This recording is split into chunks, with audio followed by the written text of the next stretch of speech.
কবি সলিল চৌধুরীর পরিচিত পাতায় একগুচ্ছ চাবি। উত্তরাধিকার সূত্রে পেয়েছি শুধু একগুচ্ছ চাবি, ছোট বড় মোটা বেঁটে, নানা রকমের নানা ধরনের চাবি। মা বললেন, যত্ন করে তুলে রেখে দাও।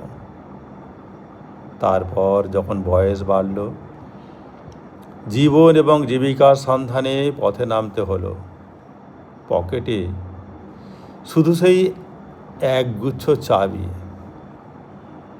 ছোট বড় মোটা বেঁটে, নানা রকমের নানা ধরনের চাবি।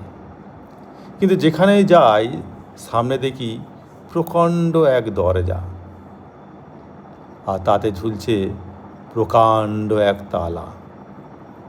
পকেট থেকে চাবির গুচ্ছ বের করি, এ চাবি সে চাবি ঘোরাই ফেরাই, লাগে না, খোলে না। শ্রান্ত হয়ে ঘরে ফিরি। মা দেখেন আর হাসেন, বলেন, ওরে, তোর বাবার হাতেও ওই চাবি দিয়ে দরজাগুলো খোলেনি। শুনেছি নাকি তার বাবার হাতে খুলতো।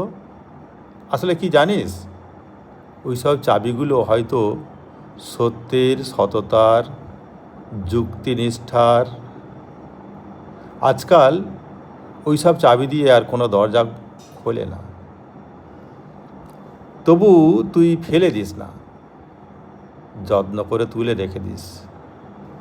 তুই যখন চলে যাবি তো সন্তানের হাতে দিয়ে যাস ওই সব চাবির গুচ্ছ। হয়তো তাদের হাতে একদিন ওই সব চাবি দিয়ে ওই সব দরজা খুলে যাবে।